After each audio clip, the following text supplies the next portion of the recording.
नमस्कार मित्रों, आप सभी का बहुत बहुत स्वागत है। बढ़ते हैं, आज चलते हैं धनु राशि के उत्तराषाढ़ा नक्षत्र पर।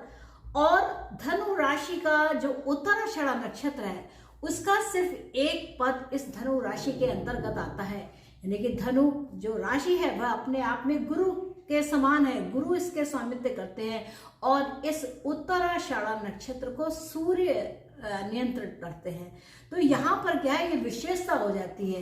एक तरीके से ये धनु राशि के लिए एक भाग्य का वर्धन है, क्योंकि धनु राशि को अगर आप देखते हैं तो नवम भाव के स्वामी सूर्य होते हैं और इस नक्षत्र विशेष के जो स्वामी है वह जो है सूर्य होते हैं, यानी उत्तराषाढ़ा नक्षत्र। जहां भी आप उत्तराषाढ़ा नक्षत्र देखेंगे, उत्तरा आएगा जहां पर भी, जैसे उत्तरा फाल्गुनी है, उत्तरा भाद्रपद है, तो वहां पर आपको जो इसका नेचर है वह सूर्य के समान मिलेगा, क्योंकि इस नक्षत्र विशेष के जो स्वामी हैं या इसका जो इसको जो नक्षत्र का जो संचालन करते हैं वह सूर्य देव करते हैं। यानी कि क्या, विश्व देवता जिससे संबंध रखते हैं वह यह नक्षत्र है। तो यह एक बहुत ही विशेष नक्षत्र आ जाता है। राशि हो जाती है गुरु की, यानी कि धनु की राशि, यानी कि क्षत्रिय, यानी कि जो नीतिगत काम होने हैं उनको नीति के हिसाब से करना ही है।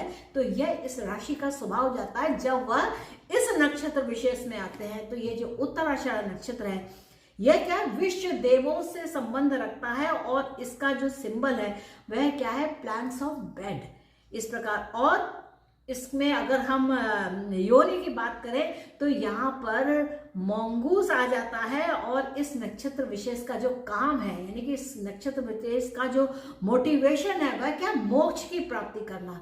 यानी कि एनी हाउ मोक्ष को प्राप्त करना। मुझको कोई राजसी ठाट बाट नहीं चाहिए, ये नहीं चाहिए, पर इससे छुटकारा मिलना चाहिए, इस प्रकार का इसका स्वभाव होता है। इसमें सत्व, रजस और सत्व की अधिकता रहती है, क्योंकि धनु राशि अपने आप में एक सत्व को प्रदान करती है। गुरु इसका स्वामित्व करते हैं, तो कैसे नहीं यहाँ पर सत्व होगा। तो इस प्रकार रहता है। और इसकी जो क्वालिटी है, यह नक्षत्र जो है एक फिक्स नक्षत्र है, यानी कि यह स्थिर रहता है। और इसकी जो बेस्ट डायरेक्शन है वह साउथ डायरेक्शन हो जाती है। और इसका संबंध जो है वह विश्व देवों से होता है। विश्व देवता यानी कि अगर आपका कोई ग्रह इस राशि में, इस नक्षत्र और इस पद पर है, यानी कि धनु राशि हो और उत्तराषाढ़ा नक्षत्र हो, उसमें भी प्रथम पद हो, तो यह जो एपिसोड है वह आपके लिए है। आपका कोई भी ग्रह हो, तो जो इसमें कहानी है इसमें बताया गया है कि कैसे कैसे प्रॉब्लम्स होती हैं, कैसे कैसे लोगों को समस्याओं से जूझना पड़ता है। लोग कहते हैं कि बड़े भाग्यशाली है लेकिन फिर भी ये ऐसी प्रॉब्लम है। तो ऐसी समस्याओं के लिए यहाँ पर यह जो कर्म विपाक संहिता है, इसके अंतर्गत आपको बताया गया है कि किस प्रकार से आप जो पाप भोग रहे हैं उनसे आप क्या उपाय करें जिससे आपको उन पापों से मुक्ति मिले। तो यह जो विशेष श्रृंखला है यह इसी के ऊपर आधारित है। तो आइए चलते हैं। और हाँ, इसके साथ जो संवाद है, ये मालूम कैसे हुआ कि यही उपाय होते हैं। तो ये जो कर्म विपाक संहिता है, यानी कि पापों को कैसे मुक्ति प्राप्त हो, यह शिव और पार्वती जी के संवाद के रूप में हम लोगों को बताई गई है।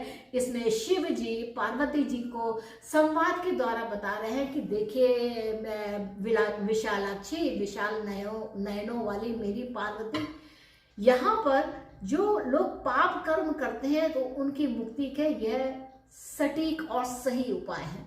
तो आइए आज बढ़ते हैं, हम लोग चलते हैं, देखते हैं धनु राशि के उत्तराषाढ़ा नक्षत्र के प्रथम पद में किस प्रकार शिव जी पार्वती जी को यह उपाय बता रहे हैं।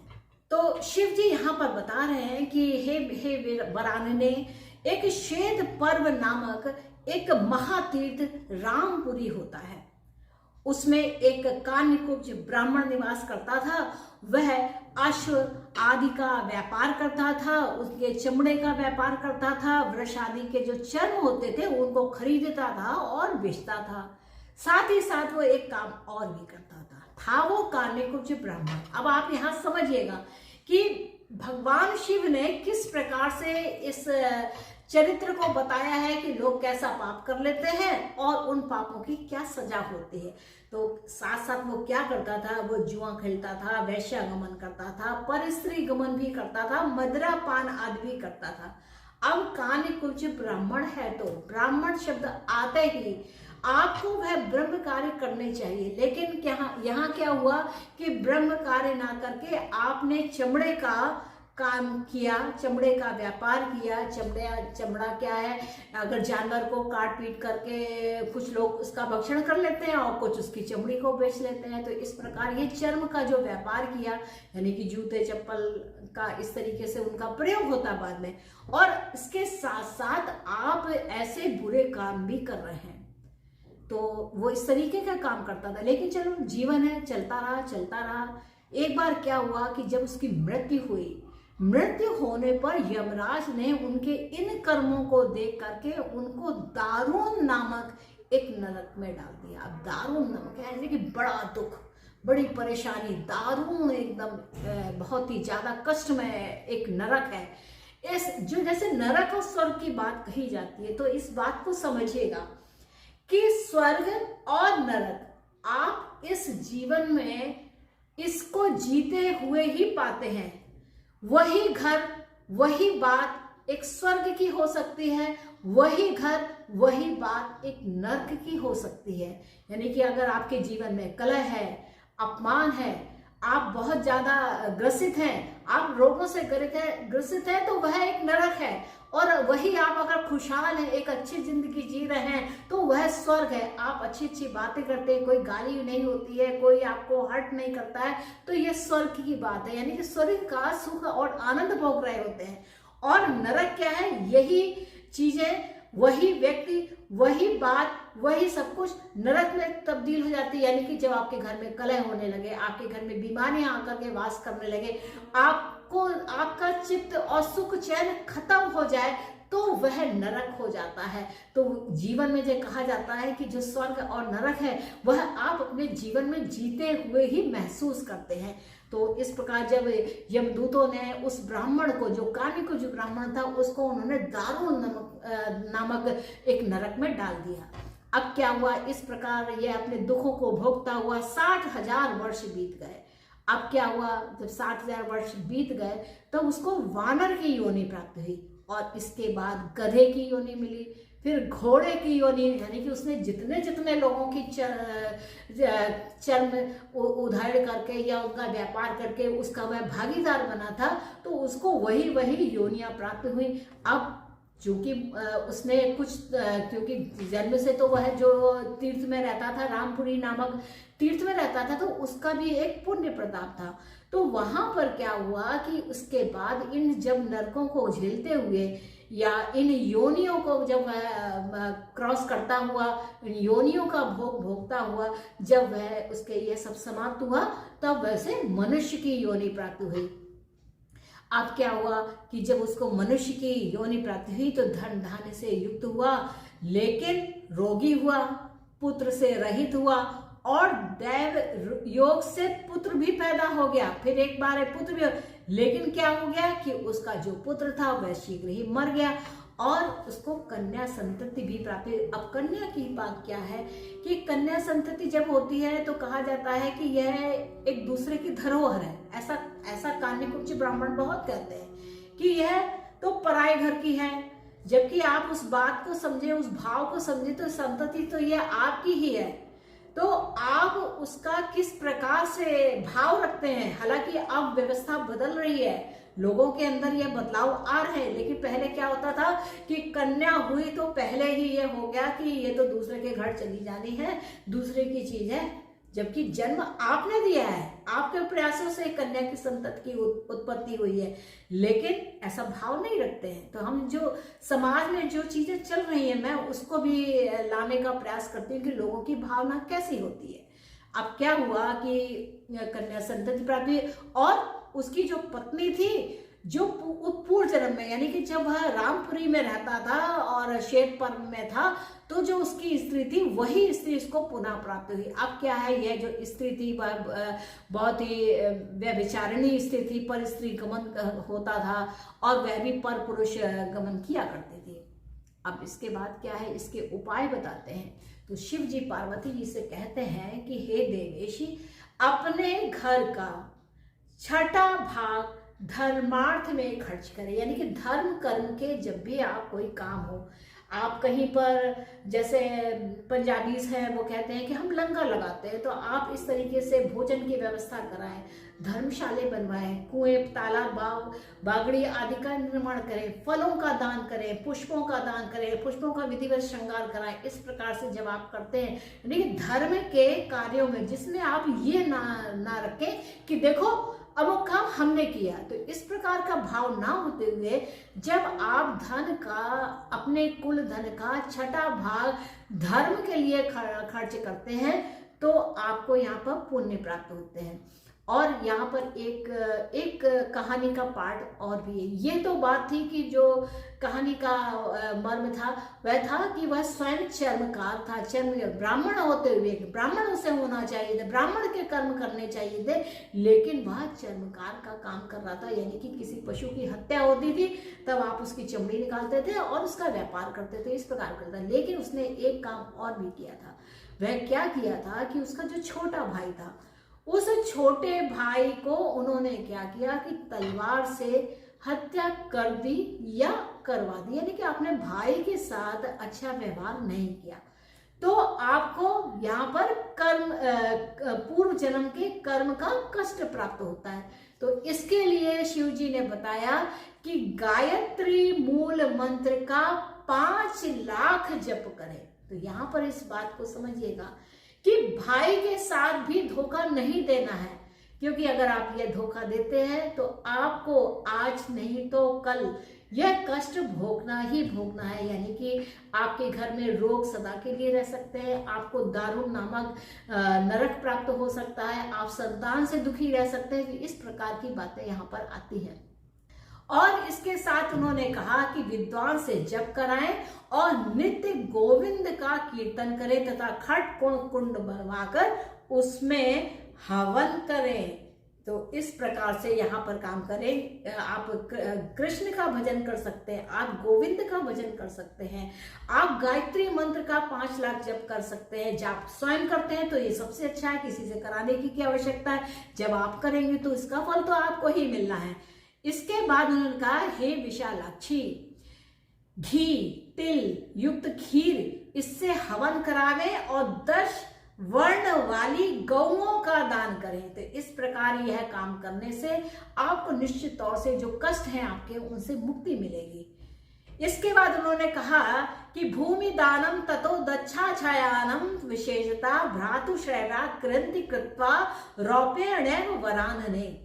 तो यहाँ पर कहते हैं कि भूमि का दान दे, क्योंकि आपने किसी की भूमि अपने अंडर में की है, और तो सबसे उत्तम होगा शैया दान करें तथा 7 पल चांदी की भाई की मूर्ति बना करके और प्रसन्नचित होकर मंत्रों से उनका पूजन करें और कहें कि हे देव जी, हे देव, मेरे पूर्व जन्म कृत या इस जन्म कृत जो भी पाप हैं उनको मुझको क्षमा करें। मैं अपनी गलती मानता हूँ, मुझको उसमें क्षमा करें। तो इस प्रकार ऐसा कहने से जब आप क्षमा याचना करते हैं तो क्या होता है कि आपने अपने पाप को स्वीकार किया कि आपने क्या गलती की है। तो जब आप पाप को स्वीकार करते हैं, क्षमा याचना करते हैं, तो आपको उस पाप के कष्ट से यहाँ पर मुक्ति मिलती है। तो इस प्रकार से शिव जी ने ये बताया कि भाई, अब भाई की चांदी की प्रतिमा अथवा भूमि का दान, तो भाई और आपका जो भूमि है वह मंगल से संबंध रखती है। तो यहाँ पर आप मंगल देव की पूजा कर सकते हैं, अपने छोटे भाई की पूजा कर सकते हैं, या अपने भाई बहनों का अपने परिवार की तरह उनका पूजन का मतलब ये नहीं होता है कि आप बिल्कुल उनकी आरती उतार रहे हैं। आप उनको बराबर से मान सम्मान देते हैं, उनकी भी बात की इच्छा को वैल्यू देते हैं। तो इस प्रकार जब आप करते हैं, आप एक शुभ कर्म को करते हैं, अपने भाई को भी उतना ही मान सम्मान देते हैं, तब आप उन पापों से, जो कष्ट आप भोग रहे हैं, उनसे मुक्ति पाते हैं। ऐसा शिव जी पार्वती जी से बता रहे हैं। तो कहते हैं, प्रतिमां पूजितां देवी मंत्राणेन वै शिवे दद्यात् विप्राय विदुषे क्षोत्रियाय द्विजदात्मने। तो कहते हैं, हे शिवे, उपरोक्त मंत्र से प्रतिमा का पूजन या भाई का पूजन या वेद पढ़ें और ब्राह्मण को दान देवे। तो यहाँ पर क्या है, वेदों का ध्यान। वेद क्या है, वेद हमारे ज्ञान के आधार हैं, जिन्हें आप पढ़ते हैं तो आपको मालूम होता है कि वेदों में आखिर ऐसा क्या लिखा है कि हर कोई इस बात को, वेद को पढ़ने से या अपने शास्त्रों को पढ़ने से इतना तो निश्चित हो जाता है कि आपकी जो मति है वह बिल्कुल निष्ठावान हो जाती है, एक प्रकृति प्रेमी हो जाती है। आप नेचर में हर चीज से प्यार करना जान जाते हैं। जो भी उसके अंदर लिखा है उसको अगर आप एक बार समझना सीख जाते हैं तो आपका जीवन धन्य हो जाता है। तो इसके बाद शिव जी कहते हैं कि भक्ति भाव से वेद को जानने वाले 101 ब्राह्मण को खीर लड्डू आदि का भोजन करावे। खीर लड्डू से मतलब है कि आप शुद्ध शाकाहारी भोजन ब्राह्मणों को खिलावे। तो आप आज के नैतिक जीवन को देखते हुए आप जितना से ज्यादा आप यह काम कर सके।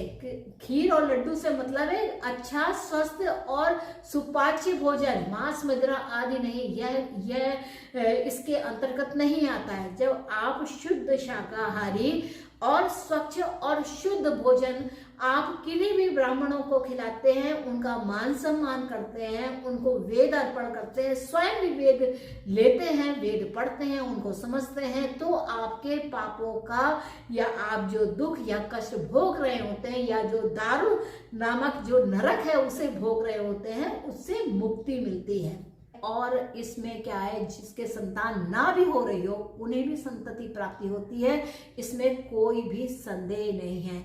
तो काकबंध्या और मृतवस्था स्त्री को भी पुत्रवती होती है और सुखपूर्वक आनंद से जीवन यापन करते हैं। तो यह था शिव और पार्वती जी के बीच का एक संवाद, जो धनु राशि उत्तराषाढ़ नक्षत्र के प्रथम पद को लेकर के था कि इसमें किस प्रकार से शिव जी ने पार्वती जी को कह करके यह उपाय हम लोगों को ये बताएं। ये जितनी भी बात है ये हम नहीं कह रहे हैं, ये शिव जी ने पार्वती जी से कहा है कि आप इस प्रकार से यह उपाय करते हैं, आप क्षमा याचना मांगते हैं, आप भूमि दान करते हैं, आप वेदों को पढ़ते हैं, वेदों को दान करते हैं, ताकि और लोग वेद पढ़ें और लोग पुराण पढ़ें, तो उनके अंदर वह ज्ञान की भावना है और वह उस ज्ञान को, एक क्या है, एक नैतिक ज्ञान होता है, एक नैतिक विज्ञान होता है कि क्या चीजें सही है, क्या चीज गलत है। अभी क्या हो रहा है कि जो चीजें गलत भी हैं उन्हें भी सही माना जाता है, तो दिस इज नॉट गुड। तो ये ऐसा करने से क्या है कि हमारी जो सामाजिक पूरी एक व्यवस्था है वह खराब हो रही है नित प्रतिदिन। तो जब तक आप लोग इन अच्छी बातों का ग्रहण नहीं करेंगे, उनको जीवन में नहीं उतारेंगे, तब तक आप सफल नहीं हो सकेंगे।